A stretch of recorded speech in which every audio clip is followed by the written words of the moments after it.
એક સાહેબ અમને ભણાવતા હતા. હવે વિદ્યાર્થીઓને અને યુવકોને કેવું હોય કે ખબર નહીં કોણ કહી જાય, પણ બધાને ખબર પડી જાય કે આ શિક્ષક સારા કહેવાય, શિક્ષક સારા ન કહેવાય, એને આપોઆપ ખ્યાલ આવી જ જાય. અને સેજે સેજે મેં તમને જે વાત કરી, વગર પ્રયોજને તકલીફ કરે, મુશ્કેલી કરે, એમાં જે સાહેબ હતા એમની જરા આંખ આપણે ફાંગી કહીએ ને એવી એની આંખ હતી. ક્રોસ આઈ, ક્રોસ આઈડ માણસ હોય ને, સ્ક્વીન ટાઈડ માણસ હોય, એટલે કોની સામે જોતો એ ખબર ના પડે.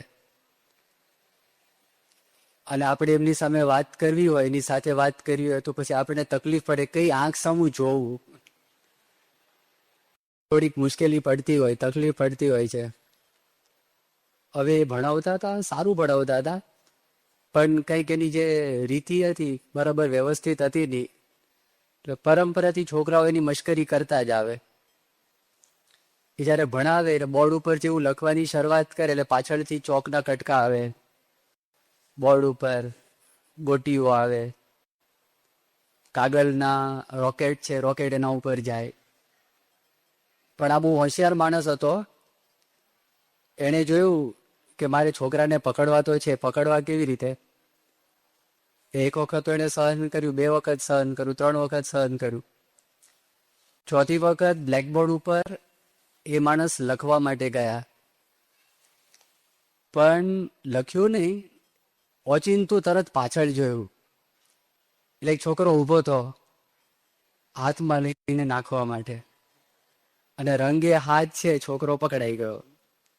એ પકડાઈ ગયો પછી બેસી ગયો. એટલે આને તો એકદમ હવે આનંદ થઈ ગયો, છોકરો હાથમાં આવી ગયો છે, એટલે પાછળમાં હાથ રાખી અને કે યુ ગેટ અપ. એ પહેલાથી છોકરાઓએ નક્કી કરેલું, યુ ગેટ અપ એટલે કોની સામું જુએ છે. એટલે 2 છોકરાઓ ઊભા થયા.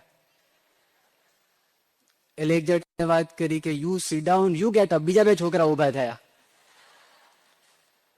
એટલે ક્લાસની અંદર જાણી જોઈને આ લોકોએ નક્કી કરેલું કે આપણે આવી રીતે કરવું. હવે જો આ વગર પ્રયોજને મસ્તી કરવી, આ યુવા અવસ્થાની એક નિશાની. બીજો પ્રસંગ તમને વાત કરું, એ પણ જોયેલો પ્રસંગ છે. એકવાર રસ્તામાં અમે ચાલતા હતા, રાત પડી ગયેલી, અને ફૂટપાથ ઉપર કેટલાક છોકરાઓ બધા ટોળું છે એ વાળીને બેઠા હતા. અમે પસાર થયા અને ઘૂસપૂસ કરતા હતા, એટલે શંકા પડી કે આ લોકોના મનમાં કંઈક ઈરાદો છે, કંઈક કરો. હવે એ લોકોએ શું કરેલું, એક કાળો દોરો હતો, અને કાળા દોરાની સાથે પાર્કરની આમ જેને કે ને ગોલ્ડન પેન એ રસ્તામાં મૂકેલી. હવે રસ્તામાં તો અંધારું હતું, સ્ટ્રીટ લાઇટ હતી, સામાન્ય હતી, બલ્બમાંથી પ્રકાશ ઓછો આવતો હતો. આ લોકોના મનમાં ઈરાદો હતો, ગમત કરવાનો ઈરાદો હતો.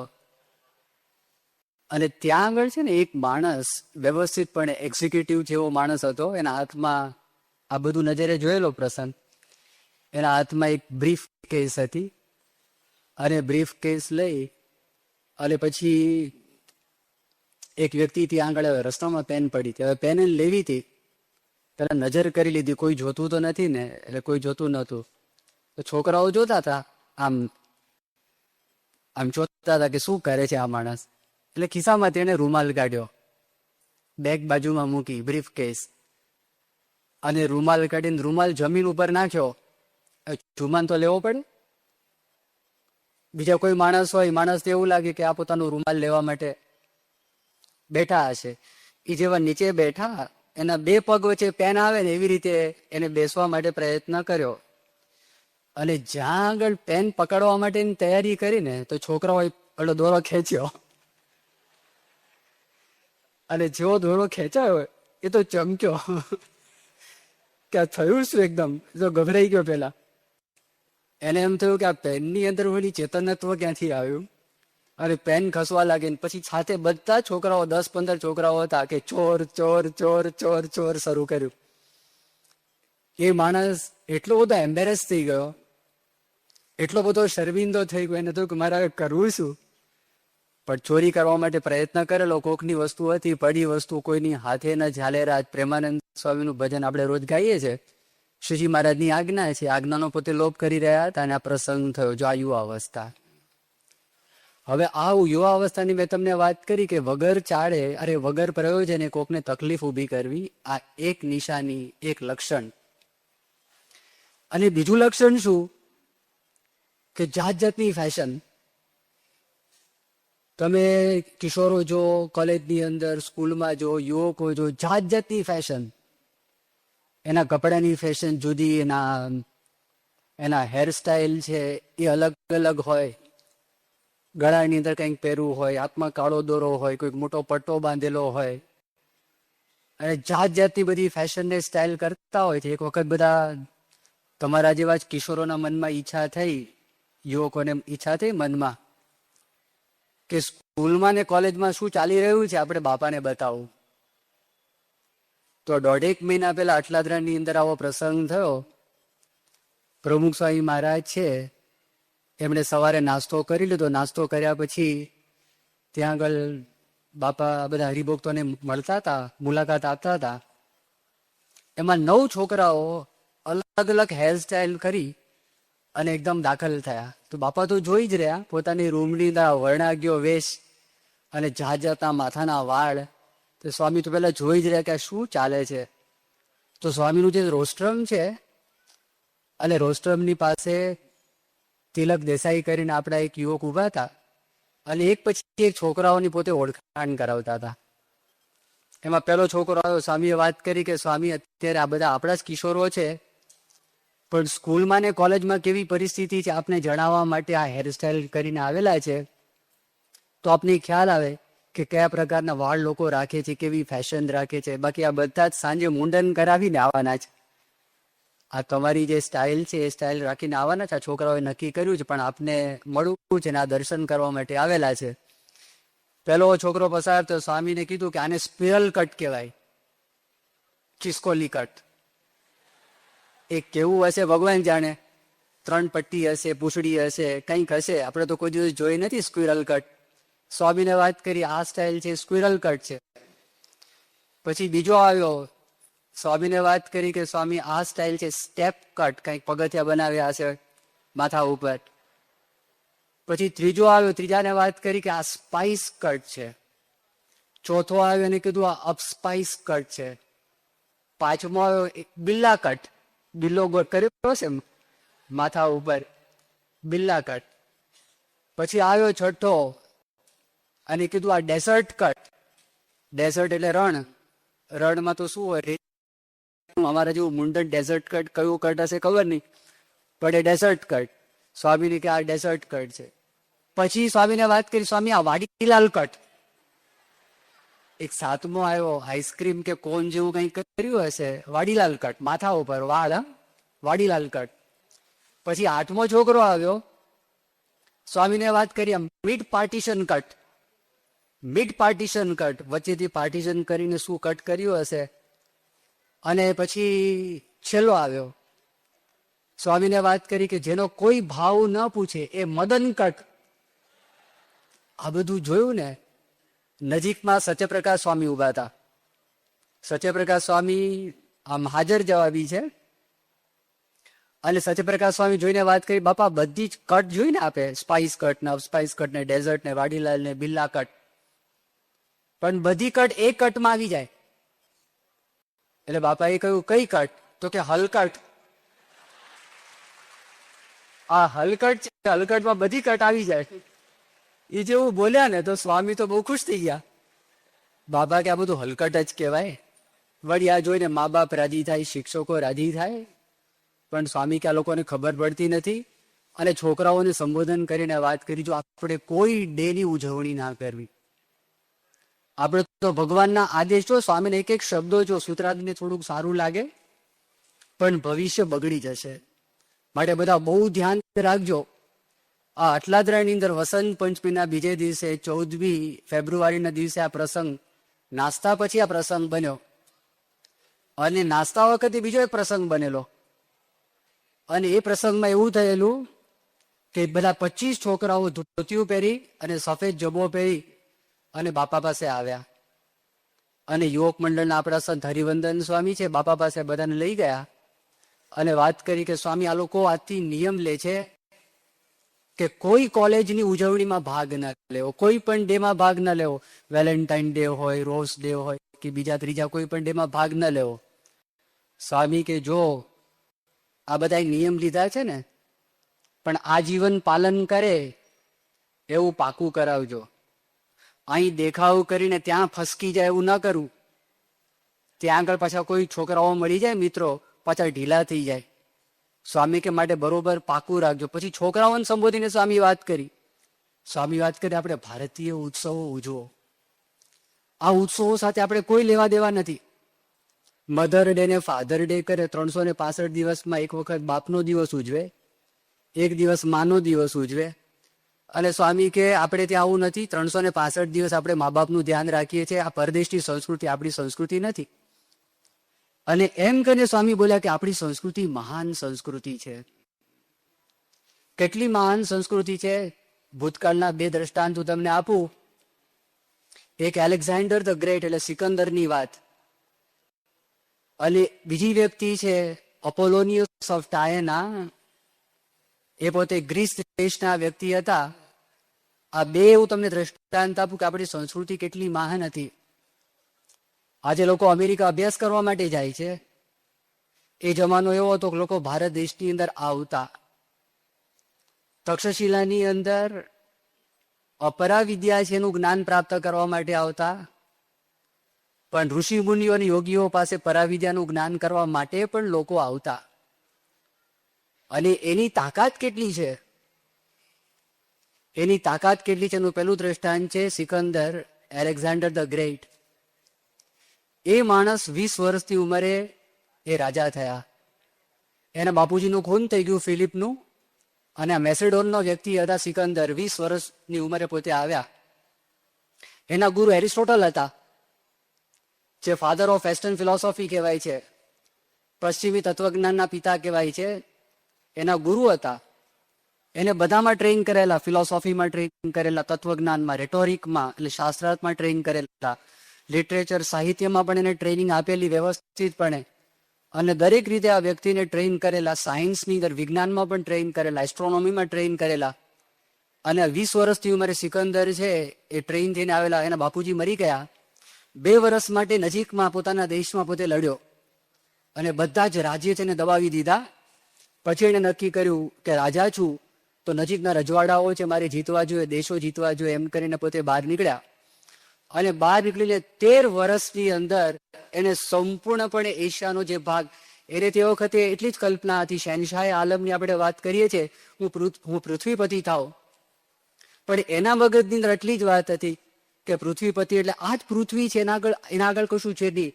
અને આ દુનિયાનો છેડો જે ભારત છે, ભારત સુધી મારે બધા જ દેશો જીતવા છે. અને જીતો ભારતની અંદર આવે છે. અને ભારતમાં એરિસ્ટોટલ થકી તો તત્વજ્ઞાની હતા. He was the father of western philosophy, એ હતા. અને એમના થકી એને ખબર હતી કે ભારતની અંદર બધા યોગીઓ છે, ભારતમાં ઋષિ મુનિઓ છે, આ બધી વાતો એને સાંભળેલી હતી. એના મનમાં ઈચ્છા હતી મારે કોઈ સાધુ સંતને મળવું છે, કોઈ યોગીને મળવું છે, આવી મનમાં ભાવના હતી. એનો એક વખત એક સૈનિક હતો, એ જંગલમાં જતો હતો અને એક સાધુ સંતને એને સૂકા પાંદડા ઉપર સૂતેલો જોયો. એ જોઈને એને ખબર પડી ગઈ કે સિકંદરની જે ઈચ્છા છે એ જ આવી વ્યક્તિ એક મળી ગઈ છે. સિકંદરને જઈને પોતે વાત કરે છે. એને કહ્યું કે આવા એક સાધુ સંત મળ્યા, તમારે મળવાની ઈચ્છા હોય તો એને બોલાવીએ. એટલે સિકંદરે કીધું કે અમારી ઈચ્છા છે, મળવાની, બોલાવો. પણ જો સિકંદરે એવી વાત કરી હોત, એને જો નિર્માનીપણું રાખ્યું હોત, કંઈક નમ્રતા, વિવેક એ વાપર્યું હોત, તો કદાચ એ સાધુ સંત એની પાસે આવત. પણ સિકંદરે એવું ખેણ મોકલ્યું, એણે કીધું તમે જેને એને કહો સિકંદર જે ભગવાનનો પુત્ર છે અને જે પૃથ્વીનો રાજા છે, એ તને આમંત્રણ આપે છે મળવા માટે. જો તું મને મળવા માટે આવીશ તો હું તને ધન દોલત પુષ્કળ પ્રમાણમાં આપીશ, અને જો તું મને મળવા માટે નહીં આવે તો હું તને મારી નાખીશ. જ્યારે આ વાત મળે છે તો તે વખતે સૈનિકને જે આમંત્રણ આપવા માટે આવેલા એને સિકંદર કહે છે, હું તો એક જ રાજાને ઓળખું છું, જેણે પ્રકાશ અને જીવન બનાવેલા છે એ રાજાને ઓળખું છું, બીજા રાજાનો મને પરિચય નથી. અને એ રાજાને લડાઈ ગમતી નથી અને એ રાજાને શાંતિ ગમે છે. તમે સિકંદરને જેને કહેજો એ મને શું આપવાના હતા કે જે મારી પૃથ્વી માતા મને ના આપી શકે. મારી પાસે કોઈ પદાર્થ નથી કે જેને કરીને સલામતીથી શાંતિથી હું રાત્રે સૂઈ શકું છું.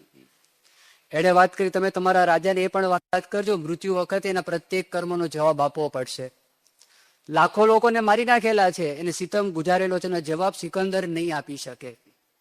એ જયારે વાત કરે છે, બહુ તો મારું જે દેહ છે એ દેહનો નાશ કરી શકશે, પણ મારો જે આત્મા છે એ આત્માનો નાશ નહીં કરી શકે. સિકંદર તમારો રાજા છે, જેને સોનામાં લોભ છે એને લોભાવી શકશે અને જેને મૃત્યુની બીક છે એને ડરાવી શકશે. મને સોનાનો મોહ નથી ને મૃત્યુની બીક નથી. તમારા રાજાને જઈને કહેજો મારે નથી મળવું. હવે જયારે આ વાત થઈ એની પાસે જાય છે અને એ પ્રસંગ બને છે, તે વખતે સિકંદર એની સાથે આ બધું મોટું લશ્કર લઈને આવેલો ને, બધા હિસ્ટોરિયન્સ પણ ભેગા હતા. એ લોકો રેકોર્ડ પાછો લઈ ગયા છે. એના રેકોર્ડની અંદર આ વાત મળે છે, આ પ્રસંગ બન્યો. અને સિકંદર પોતે વાત કરી કે હું પૃથ્વીપતિ છું, શહેનશાહ આલમ છું, પણ જેની પાસે તલવાર નથી, જેની પાસે પૈસો નથી, જેની પાસે કશું જ નથી, એ વ્યક્તિ થકી હું હારી ગયો. હવે તમે વિચાર કરો કઈ સંસ્કૃતિ મહાન છે, આ સંસ્કૃતિ કે એ સંસ્કૃતિ? એ સંસ્કૃતિમાં એને બંને જ્ઞાન મળેલું. હું તમને બે વાત કરું છું. લૌકિક વાત છે, સામાન્યપણે સંસ્કૃતિ ને સભ્યતા એમાં થોડોક તફાવત પણ પાડે છે. જે દેહલક્ષી છે ને સભ્યતા કહે છે, આત્માલક્ષી છે ને સંસ્કૃતિ કહે છે. પણ સંસ્કૃતિ ને સભ્યતા પર્યાય તરીકે પણ વપરાય છે. એની પાસે બેવ હતું. સિકંદર પાસે એરિસ્ટોટલ મળેલા હતા, તત્વજ્ઞાનની પણ વાત હતી. એના કરતા પણ એને ખબર પડી, વિશેષ ખબર પડી કે આની પાસે એવું જ્ઞાન છે કે જે જ્ઞાન સાથે મારે હારનો સ્વીકાર કરવો પડે. આ એક દ્રષ્ટાંત. બીજું દ્રષ્ટાંત, અપોલોનિયસ ટાયનાના એક વ્યક્તિ ફિઝિશિયન હતા.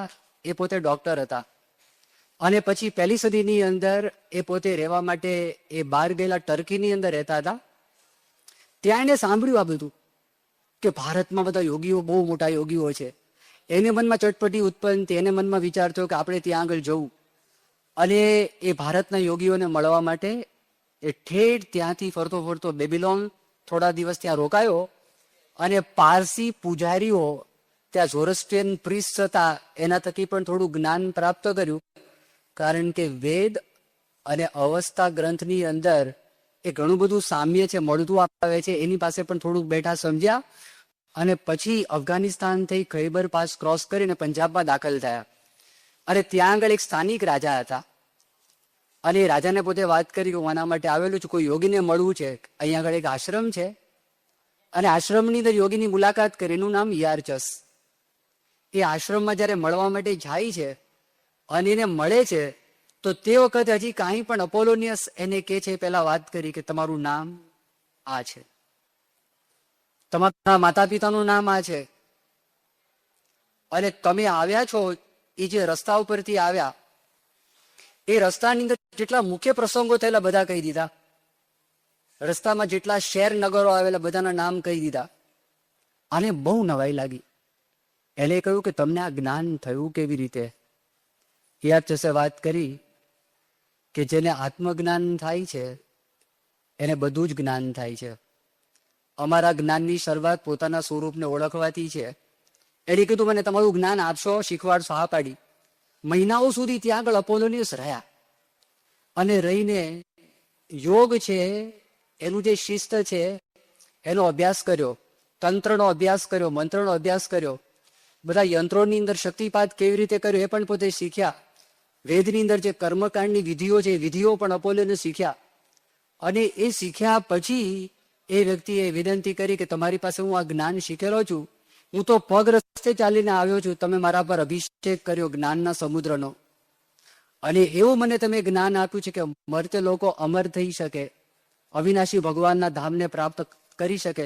હું તમારો ઉપકાર છે, તમારો આભાર છે, હું કોઈ દિવસ નહીં ભૂલી શકું. આ વાત અપોલોનિયસ એને કરે છે અને હું જ્યાં જ્યાં જઈશ તમારા દેશના મહિમાની વાત છે એ વાત હું કરીશ. એમ કરીને પોતે ત્યાંથી નીકળે છે. અને ખરેખર અપોલોનિયસ પોતે ગયા, એનું જે જીવન ચરિત્ર બાયોગ્રાફી રોમ દેશની એક રાણી હતી જુલિયા ડોમના કરીને, અને એણે એનું જીવન ચરિત્ર લખાવડાયું. એ જીવન ચરિત્રની અંદર આ પ્રસંગનું પોતે વર્ણન કરે છે. સ્પેન, રોમ, આફ્રિકા જેટલા દેશોની અંદર પોતે ગયા, ઇજિપ્તની અંદર ગયા, બધે ઠેકાણે ભારતના મહિમાની વાતો, એ વાતો અપોલોનિયસે કરી. અને એક પ્રસંગ તો એવો જબરજસ્ત પ્રસંગ બની ગયો. એક વખત ત્યાં આગળ એક ઇજિપ્તના મંદિરમાં અપોલોનિયસ દાખલ થયા. અને અપોલોનિયસ દાખલ થઈને જોયું કે આ લોકો કર્મકાંડ બરોબર કરતા નથી, એમાં આધ્યાત્મિકતા મરી પરવારી છે, યાંત્રિક વિધિ ચાલે છે. એટલે પછી એણે કીધું કે તમે બરોબર વિધિ કરતા નથી. એટલે એકદમ ગરમ થઈ ગયો પૂજારી કે who dares teach the Egyptian priest of his own religion. કોની મજાલ છે, કોની તાકાત છે, અમારું મંદિર, તમે એના પૂજારી છે, અમારા ધર્મ વિશે કોણ કહી શકે અમને? અપોલોનિયસ એકદમ શાંત હતા. અપોલોનિયસે વાત કરી, અદ્ભુત વાત કરી. અપોલોનિયસ કે anyone who comes from India. તને કોણ કહી શકે? તું પૂછે જ પ્રશ્ન કે ભારત દેશમાંથી કોઈ પણ વ્યક્તિ આવ્યો ને તને કહી શકે એમ છે. એવીને પોતે વાત કરી. જો તે વખતે વિચાર કરો, 2000 સાલ પહેલાની હું તમને વાત કરું છું. અને આ બંને પ્રસંગ છે.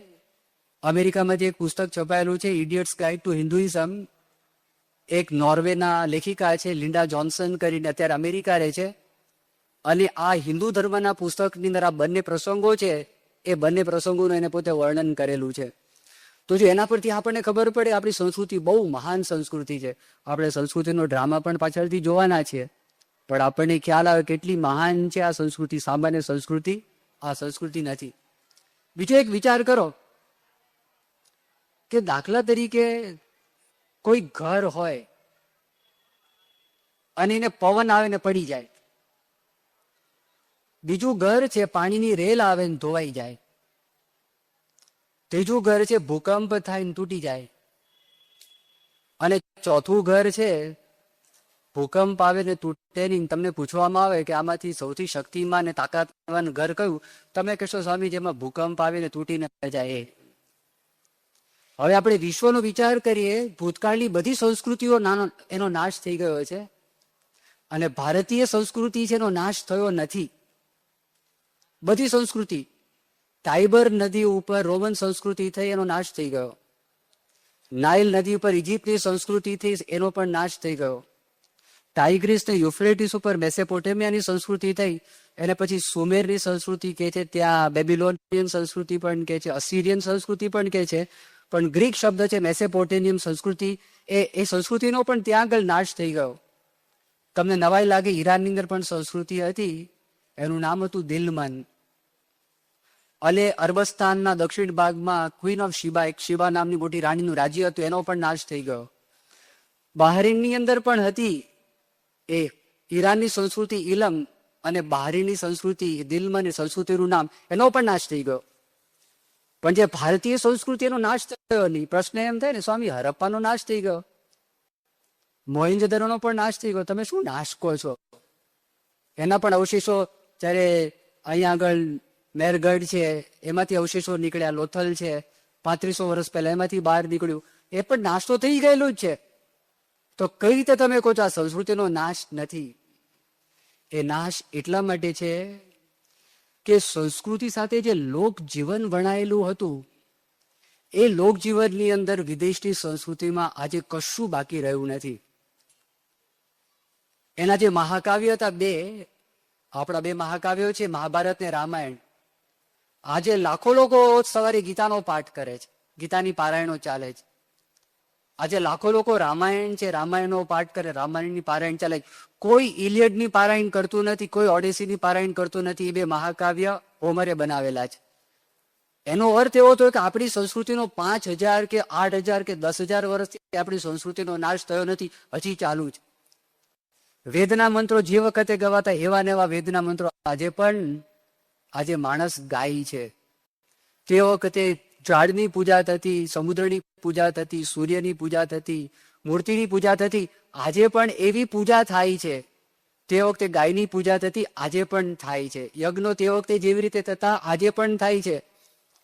16 સંસ્કારની આપણે વાત કરીએ છીએ. ગર્ભની અંદર બાળક આવે, સીમન સંસ્કાર થાય, જન્મનો સંસ્કાર થાય, વાળ કપાવાના સંસ્કાર થાય, અન્નપ્રાશન સંસ્કાર થાય, માણસ મરે ત્યારે અંત્યેષ્ટિ સંસ્કાર થાય. આ બધા સંસ્કારો 16 સંસ્કાર છે. કદાચ 16 સંસ્કારનું બધા પાલન નહીં કરતા હોય, પણ એમાં 8-10 સંસ્કારનું તો આજે મોટા ભાગના માણસો પાલન કરે છે. લગ્ન થાય તે વખતે, ગ્રહ પ્રવેશ થાય, તમે જુઓ એ હજી કન્ટિન્યુટી ચાલે, લોકજીવન સાથે વણાયેલું છે, એમાં કોઈ પણ ફેરફાર નથી. એ જીવન સંસ્કૃતિ છે. તો કઈ સંસ્કૃતિ મહાન છે? અને આપણી સંસ્કૃતિ પર આટલા બધા આક્રમણો થયા છતાં પણ એ નબી રહી છે, તો કેટલી તાકાત હશે?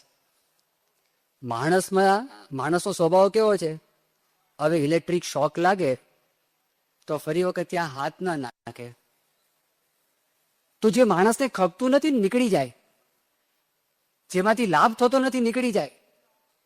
પણ જો આમાંથી આશ્વાસન મળતું હોય, આમાંથી શાંતિ મળતી હોય, આમાંથી સલામતી મળતી હોય, આમાંથી સામાજિક જીવન જો જળવાતું હોય, તો માણસ રાખે, બાકી રાખી ન શકે. તો જ થાય, બાકી બની ન શકે. પણ જો આ કન્ટિન્યુટી છે, તો એ કન્ટિન્યુટી છે એનું કારણ શું? એક ખ્રિસ્તી માણસે વાત કરી, ડોક્ટર પીસી અલેક્ઝાન્ડર એનું કારણ સમજાવે છે. ડોક્ટર પીસી અલેક્ઝાન્ડર, એ થોડો પરિચય હું તમને આપું, તમને ખ્યાલ આવે. આ ખ્રિસ્તી માણસ છે, અને ખ્રિસ્તી માણસ કારણ સમજાવે છે આ સંસ્કૃતિ ટકી એનું કારણ શું છે. પ્રમુખ સ્વામી મહારાજના પરિચયની અંદર આ વ્યક્તિ આવી ગયેલા છે કે 3 વર્ષ માટે કે 2-3 વર્ષ માટે તામિલનાડુના ગવર્નર હતા, અને મહારાષ્ટ્રના 10 વર્ષ માટે આ ગવર્નર હતા.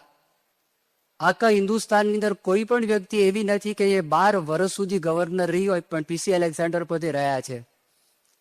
2 વર્ષ માટે સ્ટેનફોર્ડ યુનિવર્સિટીમાં એને રિસર્ચ કામ કરેલું હતું. 2 વર્ષ માટે ફોર્ડ ફાઉન્ડેશનમાં એને રિસર્ચ કામ કરેલું હતું.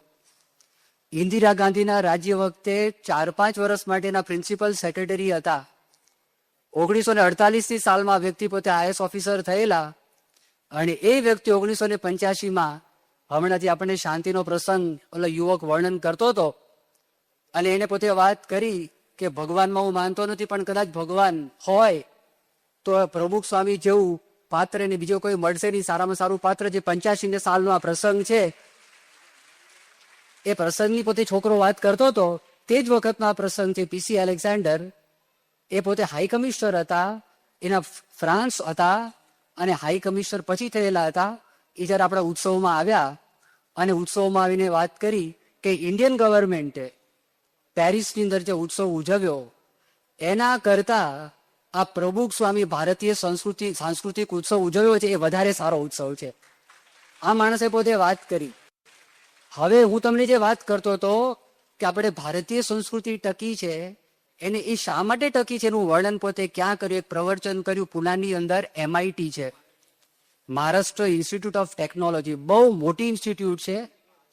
એની મેડિકલ કોલેજ પણ ત્યાં આગળ લાતુરમાં બહુ મોટી છે. એની ફાર્મસીની કોલેજો છે, ટેકનિકલ સ્કૂલ કોલેજીસ છે, ઘણી બધી સ્કૂલ કોલેજ છે. ત્યાં માણસ એક વિશ્વનાથ કરાડ કરીને એક્ઝિક્યુટિવ પ્રેસિડેન્ટ એના છે. બહુ મોટા મોટા માણસો યુનિવર્સિટીમાં આવેલા છે. અને તે વખતે પ્રવચન કરતા એને એક વાત કરી. એણે કહ્યું, છેલ્લા 5000 વર્ષથી કન્ટિન્યુઅસલી ભારતની જો સંસ્કૃતિ ટકી હોય, એનું એક જ કારણ છે કે ઇન્ડિયન સ્પિરિચ્યુઆલિટી, ભારતીય અધ્યાત્મને કારણે જ આ સંસ્કૃતિ ટકેલી છે. એ પોતે આ બોલ્યા. જો વિચાર કરો, આ સામાન્ય માણસ નથી, ખ્રિસ્તી માણસ છે. ખ્રિસ્તી માણસ પોતે આ વાત કરે છે, અને એને પોતે વાત કરી કે લોકોની ગેરસમજ છે ભારતીય અધ્યાત્મ માટે. એને શું કીધું? મારે એ જે ગેરસમજ છે ને, એ થોડીક દૂર કરવી છે. એક એમ સમજાવે છે, એને વાત કરી કે આધ્યાત્મિકતાને લીધે ભારતમાં ગરીબી છે. અને બીજી વાત કરી કે લોકોએ શું કર્યું કે કાંઈ હોય નહીં તો અનાસક્તિનો સદગુણ પ્રવર્તાયો. અનાસક્તિ સદગુણ છે. એની પાસે કંઈ હતું નહીં એટલે ત્યાગ છે, સદગુણ છે એમ કીધું. એની પાસે કંઈ હતું નહીં એટલે એમ કીધું કે તમે આ જે સેક્રિફાઈસ છે એ પણ સદગુણ છે. એ પીસી અલેક્ઝાન્ડરે આ વાત કરી, પણ કે આ વાત ખોટી છે. એણે કહ્યું કે આ બુદ્ધ ધર્મ, હિન્દુ ધર્મ અને જૈન ધર્મ, એની અંદર અનાસક્તિની, ત્યાગની, સમર્પણની, સેવાની વાત છે. અને જે વખતે આ ધર્મનું પ્રવર્તન થયેલું તે વખતે આપણો ભારત દેશ વિશ્વની અંદર જે સૌથી વધારે પૈસાદાર દેશ છે, એ દેશની અંદર ભારતનું નામ પ્રથમ સ્થાન હતું. એને પીસી એલેક્ઝાન્ડરે વાત કરી. માટે આ વાત છે, આ વાત ખોટી છે. અને કદાચ તમને એ ખ્યાલ પણ નહીં હોય, માહિતી પણ નહીં હોય, પણ થોડા વખત પહેલા એક મેગેઝિનનું વાંચન કરતો હતો. હિન્દુઇઝમ ટુડે આ મેગેઝિનનું નામ છે. અને જે છેલ્લી ઇસ્યુ આવી એમાં વર્ણન કર્યું કે 16મી સદીની પૂર્વાર્ધ સુધી ભારત દેશ એ વિશ્વનો સૌથી વધારે પૈસાદાર દેશ હતો. અત્યારે આપણને ગરીબી સિવાય કઈ દેખાતું નથી. અને બીજી વાત કરી, 17મી સદીમાં ચાઇના આગળ નીકળી ગયું અને 18મી સદીની અંદર ફરી વખત ભારત છે વિશ્વનો સૌથી વધારે પૈસાદાર દેશ હતો. અને કોણ બોલે છે?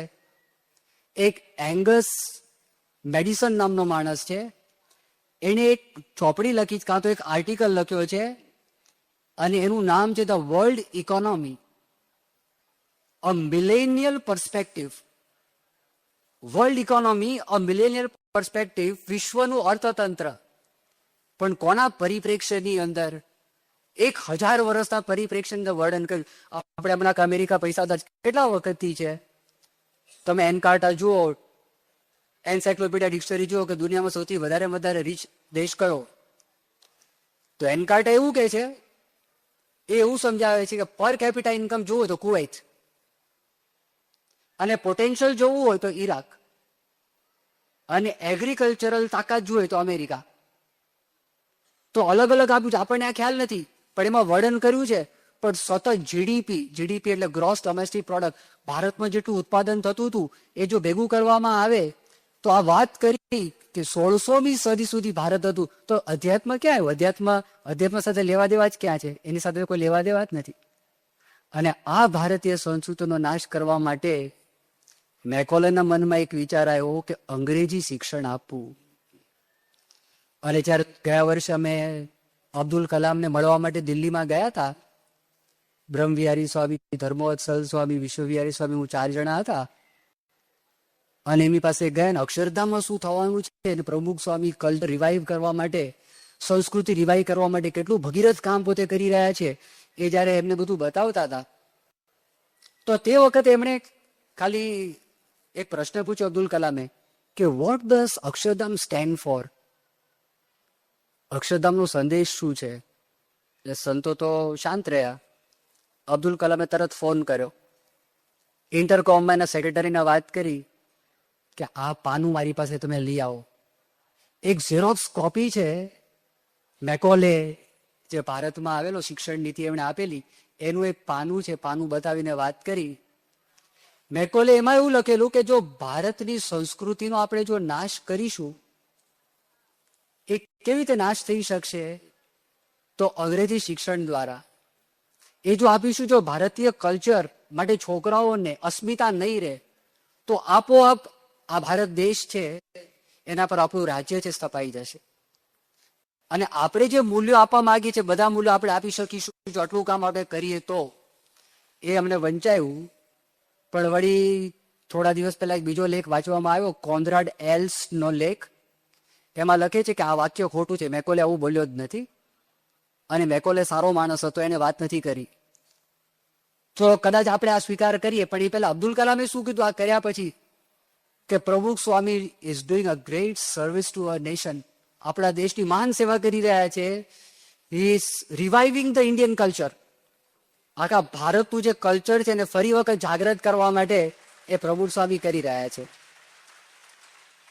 પણ એક વખત વિચાર કરી લો, મેકોલેનું વાક્ય આપણે માની લઈએ સાચું વાક્ય છે, અને મેકોલે કીધું સાચી વાત છે, આપણે સપોઝિંગ સ્વીકાર કરી લીધો, અને સ્વીકાર કરી લઈએ આપણે અને માનીએ. પણ બીજી એક વાત મેકોલે કરેલી, એ વાત તો 100% સાચી જ. એના મિનિટ્સની અંદર ડાયરીમાં એક વાત નોંધાયેલી. એને લખ્યું, આજે હુગલીની અંદર કલકત્તા, એમાં 1400 છોકરાઓ ઇંગ્લિશ સ્કૂલમાં ભણે છે. અને એક વાત નક્કી છે કે જે માણસ અંગ્રેજી ભણે છે એ હિન્દુ મટી જશે. અને કદાચ હિન્દુ નહીં મટે તો કન્ફ્યુઝ તો થશે જ.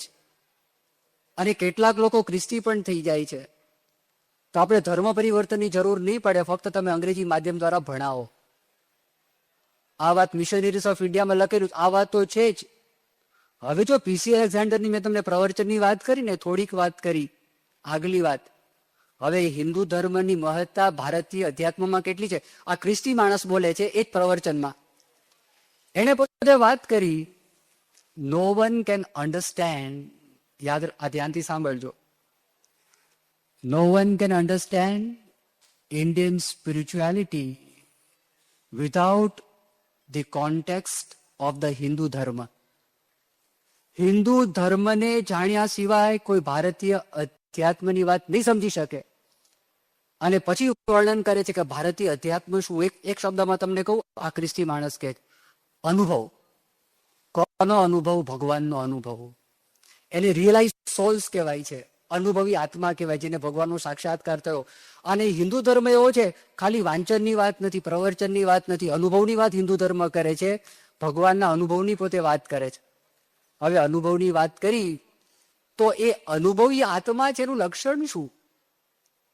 હમણાં જે પ્રવચન કર્યું એ જ પહેલી વાત. ઘણી બધી વાત છે, ભગવાનનો સાક્ષાત્કાર છે, પણ આપણને સમજી શકાય. એની પાસે અખંડ શાંતિ હોય. પ્રભુ સ્વામી તમે જુઓ, યોગીજી મહારાજને જેને દર્શન કર્યા છે એ પૂછી જો યોગી મહારાજ માટે. શાસ્ત્રીજી મહારાજને મળનારા કોક હરિભક્તો જૂના પણ બેઠા છે, એને તમે પૂછી જો. મહારાજના વખતથી તમે બધા જ જીવન ચરિત્રો તપાસો, એમાં સ્થાયી લક્ષણ આપણને દેખાય છે. પીસી એલેક્ઝાન્ડરે વાત કરી છે એનો આપણને ખ્યાલ આવે છે. એને અખંડ શાંતિ એની પાસે છે, બીજાને પોતે શાંતિ આપી શકે. 1960 યોગીજી મહારાજ સોલ્સબરી ગયા હતા. સોલ્સબરી અત્યારે હરારે ઝિમ્બાબ્વેમાં આવેલું. અત્યારે પેલા એ રોડેશિયા, સાઉથ રોડેશિયા કહેવાય, અત્યારે બદલાઈ ગયું નામ, ઝિમ્બાબ્વે છે. અને હરારે તે વખતે સોલ્સબરી યોગીજી મહારાજ ત્યાં ગયા હતા. બાયલી ગામ છે, એમાં રાવજીભાઈ હતા. રાવજીભાઈના દીકરા જશભાઈ ત્યાં રહે. યોગના બધા ક્લાસ ત્યાં લેતા હતા. યોગીજી મહારાજ ત્યાં આગળ આવ્યા ને, યોગીજી મહારાજ તમે બહારથી જુઓ તો કેવા લાગે, કપડા જાડા, અને યોગીજી મહારાજની બોલી જાડી અને પોટલા. એને આ બધું જોઈને કંટાળો, એને મનમાં એમ થયું કે મારા ઘરની બધા સાધુઓ ક્યાં ગરી ગયા, મળવા માટે આવે નહીં, સભામાં આવીને સભામાંથી નીકળી જાય. પણ છેલ્લો દિવસ હતો, યોગીજી મહારાજ દારેસલામ જવાના હતા અને યોગી મહારાજ પૂજા કરતા હતા. આ માણસ સ્નાન કરીને રૂમમાંથી પસાર થયા અને યોગીજી મહારાજે પૂજાની અંદર જે અલમસ્તાઈ જોઈ. યોગીજી મહારાજ એને કહે ને, પોતે એકદમ સંપૂર્ણ કૃતાર્થપણું જોયું એને, અને પૂર્ણ શાંતિ એને જોઈ, અને એને થયું કે હા તો યોગી લાગે છે.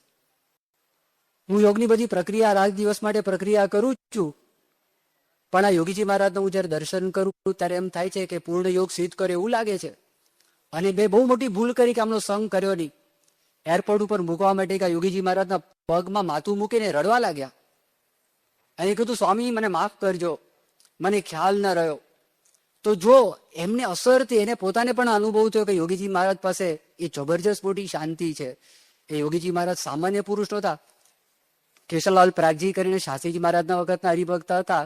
એના પૌત્ર અંબાલાલભાઈ પટેલ, કલ્યાણ યોજના, ગાંધીવાદી માણસ હતા.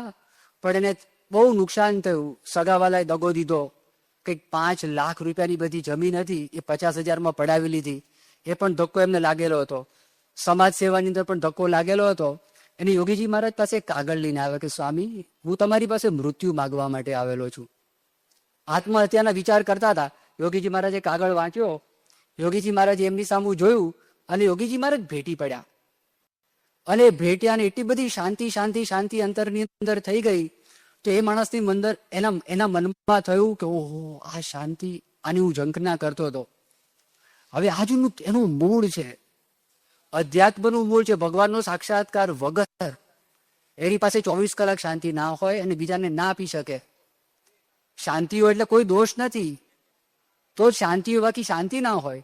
જો એને અનુભવ તો આજે પ્રભુ સ્વામી તમે જો, પ્રભુ સ્વામીના યોગની અંદર કોઈ પણ વ્યક્તિ આવે છે, એ વ્યક્તિના જીવનની અંદર પણ આ બધા અનુભવો થાય છે. આત્મ સ્વરૂપ સ્વામી સાધુ થઈને બેઠા છે, આખું લંડન મંદિર સંભાળે છે. IIT ના મિકેનિકલ એન્જિનિયર છે, સામાન્ય એન્જિનિયરથી બહુ હોશિયાર બુદ્ધિશાળી વ્યક્તિ. ત્યારે આત્મ સ્વરૂપ સ્વામી ભણીને તૈયાર થયા IIT-માંથી, પછી જમશેદપુર ગયા હતા, અને ત્યાં આગળ ઋષિ મોદી તે વખતે હતા, એના જનરલ મેનેજર હતા, અને ઇન્ટરવ્યૂ માટે આત્મ સ્વરૂપ સ્વામી મિકેનિકલ એન્જિનિયર થઈને ત્યાં આગળ ગયા, અને પછી ઋષિ મોદીએ ઇન્ટરવ્યૂ લીધો આત્મ સ્વરૂપ સ્વામીનો, અને ઇન્ટરવ્યૂની અંદર એ ઋષિ મોદીએ બધા પ્રશ્નો પૂછ્યા, ઘણા બધાના ઇન્ટરવ્યૂ લીધા, અડધો કલાક આત્મ સ્વરૂપ સ્વામી સાથે ઇન્ટરવ્યૂ ચાલ્યો. આત્મ સ્વરૂપ સ્વામીને પૂછ્યું કે તમારી ભવિષ્યની ઈચ્છા શું છે? આત્મ સ્વરૂપ સ્વામી કે તમારી ખુરશી પર બેસવું છે. તો ઓલો વિચારમાં જ પડી ગયો, અને પછી વાત કરી અમેરિકા છે વિયેટનામ પર બોમ્બ નાખે છે, બરોબર છે કે નહીં? આત્મ સ્વરૂપ સ્વામીએ કીધું કે બરોબર નથી. તો કીધું તમે કોમ્યુનિસ્ટ છો, સામ્યવાદી, તમે કેપિટાલિસ્ટ લાગતા નથી. આત્મ સ્વરૂપ સ્વામી કેપિટાલિસ્ટ છું, પણ આ કરે છે ખોટું કામ કરે. તો બધાના ઇન્ટરવ્યુમાંથી માત્ર એકને પસંદ કરેલ, આત્મ સ્વરૂપ સ્વામીને. આત્મ સ્વરૂપ પાછા આવ્યા, ત્યાં ગયા નહીં. મુંબઈની એક બિરલોન કંપની તેમાં પોતે જોઈન થયા, એટલે એ જયારે ત્યાં આગળ હતા તે વખતે પ્રમુખ સ્વામીના યોગમાં આવ્યા, અને એક વખત સ્વામીને વાત કરી કે મારે આપણી પાસે 2-5 મિનિટ વાત કરવી છે. અને સ્વામીએ વાત કરી, અને નખથી શિખા પર્યંત જે શાંતિનો શેરડો પડ્યો, આપુને આપું બદલાઈ ગયું તંત્ર. એ ત્યાં આગળ જનરલ મેનેજર થવું હતું, અને આગળ પણ વધવું હતું, અને એમણે સંકલ્પ કર્યો કે આપણે સાધુ છો, દીક્ષા લેવી છે. એ સાધુ પોતે થયા 1975ની સાલમાં. આજે બાપાની આજ્ઞાથી લંડન મંદિર સંભાળ્યા છે. જો એ સામાન્ય નથી. આજે આ જે શાંતિનો અનુભવ બહુ એકદમ વેરી પ્રોફાઉન્ડ એક્સપિરિયન્સ છે, એકદમ ડીપ એક્સપિરિયન્સ છે, સામાન્ય એક્સપિરિયન્સ નથી. તો માણસના જીવનનું પરિવર્તન થાય છે. પરિવર્તન એ અસંભવ છે, એ શક્ય છે, ઇમ્પોસિબલ છે. અક્ષરધામની અંદર એક સ્વયંસેવક કામ કરતા હતા, અતુલ મહેતા કરીને, અત્યારે અમેરિકા છે, એ પોતે લોસ એન્જલિસમાં છે. એ અતુલ મહેતા ત્યાં આગળ ગાઈડ તરીકે સેવા આપતા હતા. મુંબઈની અંદર એ પોતે computer in diploma software technique છે એનો કોર્સ કરવા માટે ગયા હતા. એક મોટી ઉંમરનો છોકરો પણ સાથે, એનું નામ સુરેશ મંડન. એટલે એક વખત 7 દિવસ માટે ક્લાસમાં છોકરો આવ્યો નહીં, એટલે પછી શિક્ષકે પૂછ્યું 7 દિવસ માટે તમે કેમ આવ્યા નતા? એને કીધું મારા લગ્ન હતા. એટલે બધા છોકરાઓ હસવા માંડ્યા. આવડો મોટો છોકરો લગ્નની વાત કરે, મશ્કરી કરતો લાગે છે. IIT નો ભણેલો હતો, પણ કમ્પ્યુટર કરવા માટે પોતે આવેલો હતો એ સુરેશ મંડન. અને પછી બહાર નીકળ્યા, અતુલે પૂછ્યું ખરેખર તારા લગ્ન હતા કે ગમત કરતો હતો? કે ના ના, ખરેખર લગ્ન હતા. તો અત્યાર સુધી લગ્ન કેમ નતા કર્યા? કે મારે કોઈ આશ્રમમાં જોડાવું હતું. આ 3 આશ્રમ હતા, એક અરવિંદ આશ્રમ હતો, બીજું એક નામ આપ્યું, અને એક સ્વામિનારાયણનો આશ્રમ હતો. આ 3 મારા મનમાં હતા. તો કે કેમ જોડાયો નહીં? એને કીધું કે 2 આશ્રમમાં મને મજા ના આવી, ત્યાં એક મજા ના આવી, બીજા આશ્રમમાં ગડબડ હતી, અને પછી સ્વામિનારાયણને મળ્યો નહીં, એટલે મેં લગ્ન તો કર્યા છે. કે પ્રભુ સ્વામી આવ્યા જ મુંબઈમાં દર્શન કરવા છે, કે અમારે દર્શન કરવા છે. એટલે સ્વામીના દર્શન કરવા માટે આવે, મારે પ્રશ્ન પૂછવા છે. અતુલે કહી રાખેલું બાપાને. બાપા કે ભલે આવે, ભલે પ્રશ્ન પૂછતા. અને સ્વામી પાસે આવ્યા, અને ત્યાં આગળ બધા બેઠા હતા, અને કોઈ પણ પ્રશ્ન પૂછ્યો નહીં. અને પૂછે પ્રશ્ન પૂછે નહીં, બહાર નીકળી ગયો. રાજી થયો. અતુલે પૂછ્યું પ્રશ્ન પૂછવા હતા, પ્રશ્ન કેમ પૂછ્યો નહીં? કે અરવિંદ ઘોષના પુસ્તક મેં બહુ વાંચેલા છે, અને ઘણું બધું ધાર્મિક વાંચન કરેલું છે. અરવિંદ ઘોષે એવું લખેલું છે, જેને ભગવાનનો સાક્ષાત્કાર થયો હોય એવી વ્યક્તિના સમીપમાં તમે આવો તો તમારા પ્રશ્નો છે એનું નિરાકરણ થઈ જાય, અને શાંતિનો અનુભવ થાય. મને બંને અનુભવ થયા છે, એટલા માટે આવ્યો નથી. તો આપણે જો ભારતીય સંસ્કૃતિની વાત, એવો ભવ્ય વારસો આપણને પ્રાપ્ત થયેલો છે, એ સંસ્કૃતિનો આત્મા આપણને પ્રાપ્ત થયો છે. આ લૌકિક જ્ઞાન તો શીખાય છે, પણ જો આ સમજ સંસ્કાર ન હોય તો બુદ્ધિ હોય માણસ પાસે, પણ ડાકુ પણ હોય, બધી બુદ્ધિ હોય, પણ એ જો સંસ્કારિત ન તો સુખી ન થાય. તો એના માટે આ યુવક મંડળ, કિશોર મંડળ છે, અને એના માટે આ સંસ્કૃતિની બધી વાતો છે, અને આપણે ડ્રામા પણ જે જોવાના છે એમાં પણ આપણને લાભ થશે. પ્રસંગ કે હું પૂરું કરું. એક ડાકુ હતો, જો મેં તમને વાત કરી, બુદ્ધિ હોય ખરાબ કામ પણ કરે, સંસ્કાર ના હોય તો એ ડાકુ બની ગયો. અરે એક વખત પછી રાજાએ પકડ્યો એને, અને રાજાએ વાત કરી. રાજા છે ને ઉખાણામાં બહુ હોશિયાર હતો, એને પૂછ્યું ડાકુને એક ઉખાણું, અને આ બધા શું કહેવાય બુદ્ધિના કસવાની બધી વાતો પૂછી રાજાએ. એને કીધું હું તને એક વાક્ય બોલવાની છૂટ આપું છું, અને જો એ વાક્યની અંદર સચ્ચાઈ હશે, હું ગોળીથી મારી નાખીશ. અને તું જો જૂઠું બોલીશ તો ફાંસી આપીશ. પસંદગી તારે કરવાની, મરવાનું તો છે જ, કાં તો ફાંસી કાં તો બુલેટ. ફાંસીમાં તો તકલીફ પડે અને ગોળી વાગે તરત મરી જાય. એટલે પેલા કીધું, એ એક વાક્ય બોલ્યો, આઈ એમ ગોઈંગ ટુ બી હેંગ્ડ. મને ફાંસીની સજા આપવામાં આવશે. રાજા વિચારવા પડી ગયો, હવે શું કરું? હવે એને ફાંસીની સજા આપે તો શરત એ હતી, ખોટું બોલે તો આપે. તો ફાંસીની સજા આપે તો સાચું થઈ જાય, એટલે ફાંસી તો ના અપાય. હવે એને જો ગોળીથી મારીએ તો શરત એવી હતી કે જો વાક્યની અંદર સચ્ચાઈ હોય તો જ મારવી. હવે એને જો શૂટ કરે તો વાક્યમાં એવું હતું, આઈ એમ ગોઈંગ ટુ બી હેંગ, મને ફાંસીની સજા આપવાના છે. એટલે બે વચ્ચે ખોટો પડે. રાજાએ છોડી દીધો એને, એ માણસે છોડી દેવો પડ્યો. તો જો ડાકુ હતો, બુદ્ધિશાળી હતો, સંસ્કારી નહોતો. તો અહીંયા આગળ તો આપણને એ સ્વામી તૈયાર કરે છે, કેવા તૈયાર કરે, સંસ્કાર આપે છે કે સાચા અર્થમાં આપણે સુખી થઈએ.